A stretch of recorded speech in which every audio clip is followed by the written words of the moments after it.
Hello everyone, welcome to M S Jilani enterprise nursery में।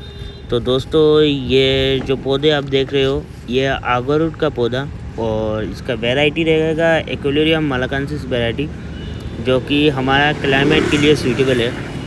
और इसका स्टम साइज़ भी आप देख सकते हो, कितना मोटा स्टम साइज़ है। और इसका हाइट रहेगा 3 फीट से 6 फीट तक का पौधा रहेगा।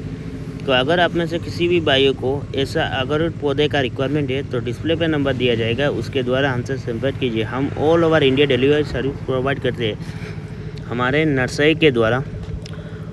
और यहाँ पे लगभग 50,000 प्लांट अभी स्टॉक में है। और अगर आपको चाहिए तो डिस्प्ले पे नंबर है, कांटेक्ट कीजिए।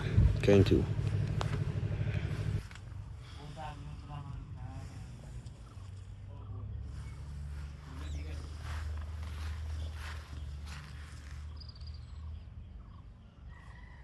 तो 2 जगह गा दिया